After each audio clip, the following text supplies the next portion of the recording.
Episode start అవ్వంగానే Raj, Kavya, శోభనానికి అన్ని ఏర్పాట్లు చెయ్యాలని అమ్మమ్మగారు అపర్ణాదేవి, ప్రకాష్, స్వప్నకి చెప్తూ ఉంటారు. అక్కడే ఉన్న రుద్రాని కుళ్ళుకుంటూ ఉంటుంది. ఈ శోభనాన్ని ఎలాగైనా ఆపేయాలి. రాజ్, కావ్య ఒకటైపోతే ఈ ఇల్లు 3 పువ్వులు 6 కాయల్లాగా విరజిల్లుతూ ఉంటుంది. అందుకే వాళ్ళిద్దరూ దూరంగానే ఉండాలి. ఎలా ఆపాలి? మొన్నటిదాకా మా వదినికి ఆ కావ్యంటే అస్సలు ఇష్టం లేదు. ఇప్పుడేమో కోడలిపై ప్రేమ పొంగిపోతుంది. దీనంతటికీ కారణం నేనే. కానీ ఈ శోభనాన్ని ఎలాగైనా ఆపాలి అని అనుకుంటుంది రుద్రాని.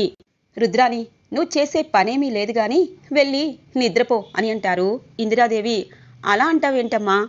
వాళ్ళిద్దరూ సంతోషంగా ఉండడం నాకిష్టం లేదా ఏంటి? రాజుని చిన్నప్పటి నుండి ఈ చేతులతో పెంచాను అని అంటుంది రుద్రాని. అవును రుద్రాని, చాలా ప్రేమగా పెంచావు అని అంటారు ప్రకాష్. సరే అత్తయ్య, అన్ని ఏర్పాట్లని చెయ్యండి అని చెప్పి అపర్ణాదేవి అక్కడి నుండి వెళ్తూ ప్రేమగా రాజ్, కావ్య గురించి ఆలోచిస్తూ ఉంటుంది. ఇక స్వప్న, అంకుల్ లేటు చెయ్యొద్దు, నేను చెప్పినవన్నీ మీరు శ్రద్ధగా తీసుకుని రండి, మర్చిపోకుండా అని అంటుంది స్వప్న. అలాగేనమ్మా అని చెప్పి ఇక ప్రకాష్ కూడా వెళ్ళిపోతారు. ఇక స్వప్న అమ్మమ్మ దగ్గరికి వస్తుంది. అమ్మమ్మ, నా చెల్లి ఈ ఇంటికి వచ్చినప్పటి నుండి ఎన్నో కష్టాలు పడింది. కానీ ఇకపై తనకి ఏ కష్టాలు రాకుండా నువ్వే చూడాలి అమ్మమ్మ. ఎందుకంటే రాజ్ చాలా మంచివాడు, నా చెల్లి మనసుని ఎరిగినవాడు. అందుకే వాళ్ళిద్దరికీ ఆ దేవుడు అలా కలిపాడు అని అంటుంది స్వప్న. అవును స్వప్న, దేవుడు ఇంతకాలం వాళ్ళిద్దరినీ దూరం ఎందుకు చేశాడో తెలుసా? వాళ్ళిద్దరూ ఒకరిని ఒకరు అర్థం చేసుకోవాలని వాళ్ళకి పరీక్షలు పెట్టాడు.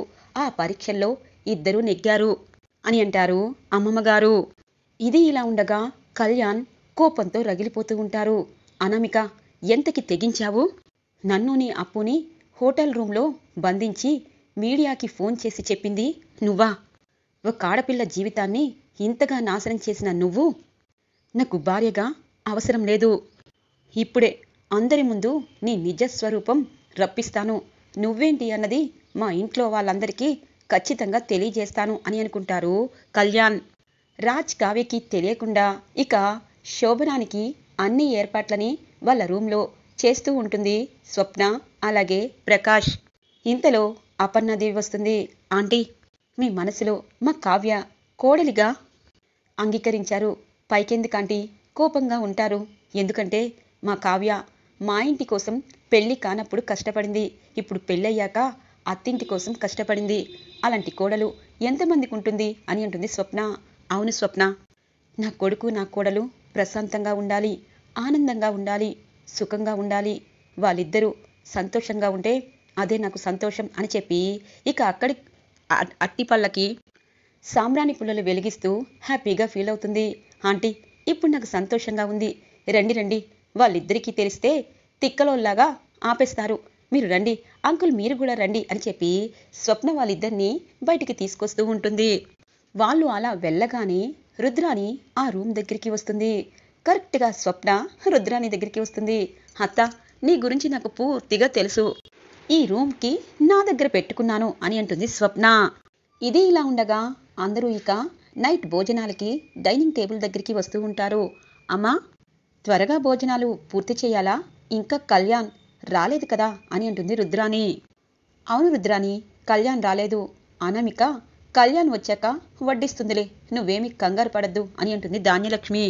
భోజనాలు పూర్తయ్యాక కావ్య వంటగదిలోకి వెళ్ళి పాలు కాస్తూ ఉంటుంది. ఇంతలో రాజ్ వస్తారు. ఏంటి కళావతి, పాలు కాస్తున్నావా? నాకు పాలు కాయడం రాదు, నేర్పిస్తావా అని అంటారు. ఇదేంటి, ఆ రోజు మీరు ఏదో వంట చేశారు, ఆ వంటని గుర్తు చేసుకుంటూ పాలని కాయండి అని అంటుంది. అవునా, సరే గుర్తు చేసుకుంటాను అని చెప్పి కావ్య దగ్గరగా వచ్చి నడుముని పట్టుకోవాలని ట్రై చేస్తారు. అమ్మ దొంగ, మీకు ఏదో కావాలని అనిపిస్తుంది, నాకు అర్థమవుతుంది అని చెప్పి పాలని తీసుకువెళ్తూ ఉంటుంది కావ్య. వీళ్ళిద్దరినీ అపర్ణాదేవి వెనకాలే సుభాష్ చూస్తూ ఉంటారు. అపర్ణాదేవి ప్రేమగా, ఏ కావ్య ఇట్రా అనగానే, అత్తయ్య గారు, మీకు మందులన్నీ తీసి అక్కడ పెట్టాను, అలాగే మజ్జిగ కూడా తాగండి అని చెప్పి అంటుంది కావ్య. నా పనులన్నీ చేస్తున్నావు సరే సరే, కానీ ఇంకా నువ్వు పిచ్చి మొద్దులాగా ఇలాగే ఉండద్దు. కొంచెం వాడి గురించి కూడా ఆలోచించు అనగానే, ఎవరి గురించి అత్తయ్యా అని అంటుంది. అమ్మో, నీకు చెప్పాలి అంటే మళ్ళీ 1 సంవత్సరం పట్టేటట్టుంది. చాలామంది ఆడపిల్లలకి ఈ రోజుల్లో ఏమీ చెప్పాల్సిన అవసరం లేదు. అన్నీ తెలుసుకుంటున్నారు. ఇంకా నువ్వు ఏమీ తెలుసుకోకుండా ఇలా ఎందుకున్నావు అని అంటుంది అపర్ణాదేవి. అత్తయ్య, మీరేం చెప్తున్నారో నాకు అర్థం కావట్లేదు. మమ్మీ, కలవతికి నేను అర్థమయ్యేటట్టు చెప్తాలే. కలవతి, మా మమ్మీకి మజ్జిగలో కొంచెం పంచదార వెయ్యాలి అనగానే, నాకు తెలుసండి, కానీ అత్తయ్యకి మొన్నే హాస్ట్రోక్ వచ్చింది కదా, అందుకే షుగర్ లేకుండా ఇస్తున్నాను అని అంటుంది. సరిపోయింది ఈ ఇద్దరు. మీ అత్త మీ మామ గురించి ఎంత శ్రద్ధ పెడుతున్నారు, మీకు మీరు ఎప్పుడు పెడతారా అని అంటారు ఇక ఇందిరాదేవి. ఈలోపు స్వప్న గదికి ఉన్న తాళాలు తీసి పరుగు పరుగున కిందికి వచ్చేస్తుంది. ఏ కావ్య, త్వరగా వెళ్ళవే అని అంటుంది. ఏంటక్క, ఈరోజు అందరూ వింతగా మాట్లాడుతున్నారు, ఏదోలా చూస్తున్నారు, నాకేమీ అర్థం కావట్లేదు. సరే, నేను వెళ్తున్నాను అని చెప్పి ఇక కావ్య పైకి వెళ్తూ ఉంటుంది. ఇక గది తలుపు తెరవగానే ఒక్కసారిగా షాక్ అవుతుంది కావ్య. తను వెంటనే ఇక రాజ్ కూడా వస్తాడు. గదిని చూస్తూ ఉంటారు. ఏంటి, నాకు తెలియకుండా గదిని డెకరేషన్ చేసి శోభనం గదిలా తయారు చేశారు. నేనంటే మీకు అది కదా, అలాగే స్వీట్లు, పూలు, పళ్ళు అన్నీ పెట్టారు. ఏంటి, నా మీద కొత్త ప్రేమ నేనంటే మీకు అని చెప్పి అంటూ ఉంటుంది కావ్య. కలవతి, ఈ డెకరేషన్ ఎందుకు చేశారో నాకు తెలీదు, నేను మాత్రం చెయ్యలేదు. ఈ డెకరేషన్ చెయ్యినా చెయ్యకపోయినా నువ్వంటే నాకు ఇష్టం, నీకోసమే నేను వచ్చాను అని అంటారు. ఒక్కసారిగా షాక్ అయిపోతుంది కావ్య. మీరేనా మాట్లాడుతున్నది అనగానే దగ్గరికి వచ్చి చేతులు పట్టుకుంటారు రాజ్. ఇన్ని రోజులు నీ మంచితనం తెలుసుకోక ఏదేదో పిచ్చి పిచ్చి మాటలు అనేవాణ్ణి, కానీ మనసులో మాత్రం నువ్వు చేస్తున్న ప్రతి పనికి నేను సంతోషంగా ఫీల్ అయ్యేవాణ్ణి. నిన్ను మెచ్చుకోవాలని ఎన్నోసార్లు అనుకున్నాను, కానీ నా అహం అడ్డు వచ్చిందో లేకపోతే అనుకోకుండా పెళ్లి జరిగిందో నాకు తెలియదు కళావతి. కానీ నేను మా కుటుంబం కోసం అమ్మా నాన్నని ఇంతగా నువ్వు కష్టపడి నీ జీవితాన్ని పణంగా పెట్టిందని, దానివల్ల నీకు ప్రేమని అందించాలనుకోవడం అది కాదు అని అంటారు. అంటే అని అంటుంది కావ్య. అదే, ఈ ఇంటి కోసం, ఈ ఇంటి పరువు ప్రతిష్ట కోసం నాలాగే నువ్వు పోరాడావు. అలాగే మమ్మీ డాడీని కలపాలని ఆ మాయని కష్టపడి వెతికి తీసుకుని వచ్చావు. కానీ అవి చేసావనే నీకు ఇష్టపడ్డానని నువ్వనుకుంటే పొరపాటు అని అంటారు రాజ్. నాకు తెలుసండి, నేనంటే మీకు ఇవన్నీ చెయ్యకపోయినా పెళ్లి రోజునాడు నా మీద ప్రేమ ఉండాలని నాకు బొకేతో పాటు ఒక లెటర్ని పంపించారు. అది నేను చూశాను. అప్పుడే అనుకున్నాను మీరు నన్ను ప్రేమిస్తున్నారని అని అనుకుంటుంది మనసులో కావ్య. ఇది ఇలా ఉండగా ఇక కళ్యాణ్ కోపంగా ఇంటికి చేరుకుంటారు. అనామిక దగ్గరికి వెళ్తారు కళ్యాణ్. ఏంటి కళ్యాణ్, ఏంటి నీ దగ్గర స్మెల్ వస్తుంది? అంటే నువ్విప్పుడు పాడు అలవాట్లకి లోనయ్యావా ఏంటి? డ్రింక్ చేసి వచ్చావా అని అంటుంది అనామిక. ముందు నాతో పాటు రా అని చెప్పి అనామికని చెయ్యి పట్టుకొని ఈడ్చుకొస్తారు హాల్లోకి కళ్యాణ్. తాతయ్య, నాయనమ్మ, అమ్మ, నాన్న, పెద్దమ్మ, పెదనాన్న అందరూ రండి అని అంటారు కళ్యాణ్. ఇక కళ్యాణ్ గొంతు వినబడగానే ఇటు కావ్య అలాగే రాజ్ ఉలిక్కి పడతారు. కింద కవిగారు అరుస్తున్నారు అని అంటుంది. అవును కళావతి, ఏం జరిగిందో అని చెప్పి గబగబా కిందికి వస్తూ ఉంటారు అందరూ. ఇక కళ్యాణ్ను చూసి అందరూ షాక్ అవుతారు. అనామిక కోపంగా చూస్తూ ఉంటుంది. ఏంటి కళ్యాణ్, తప్పు చేసి డ్రింక్ చేసింది కాకుండా నన్ను ఈడ్చుకొస్తావా? అసలు నువ్వేమనుకుంటున్నావు అని అంటుంది అనామిక.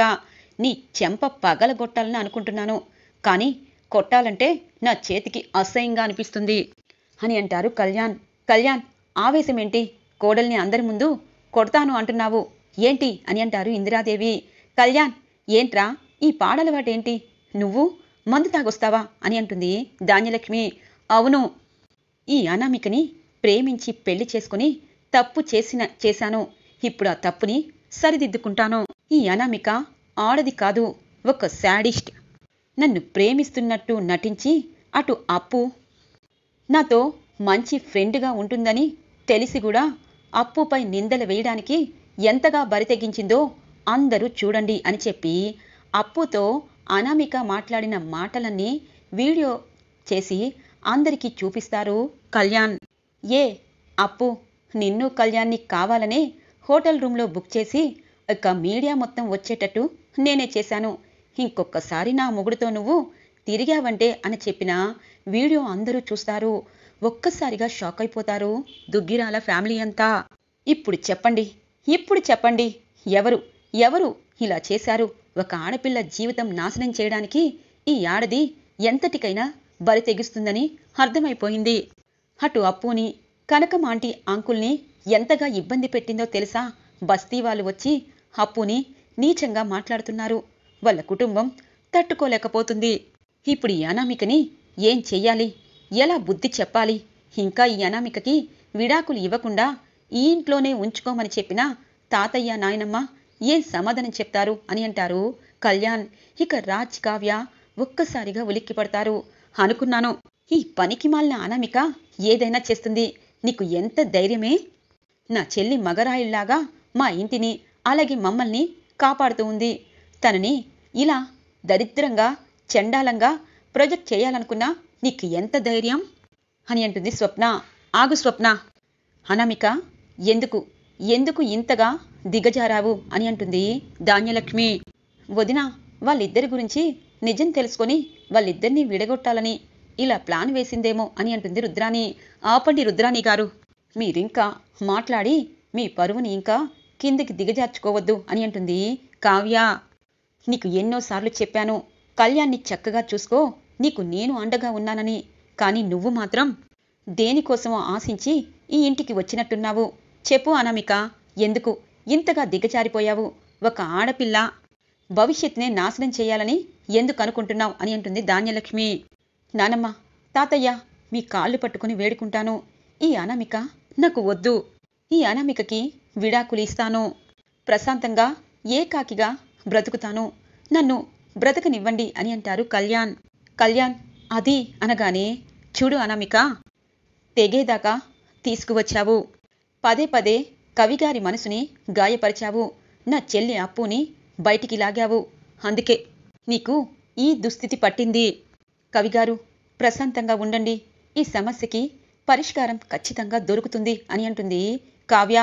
అవును కళ్యాణ్, ఏ అనామిక అయితే వాళ్ళిద్దరి గురించి తప్పుగా అందరి ముందు మీడియా ముందు నిలబెట్టిందో ఆ అనామికనే మీడియా ముందు నించొని తను చేసిన తప్పుని అందరికీ తెలిసేలా చెయ్యాలి అని అంటారు రాజ్.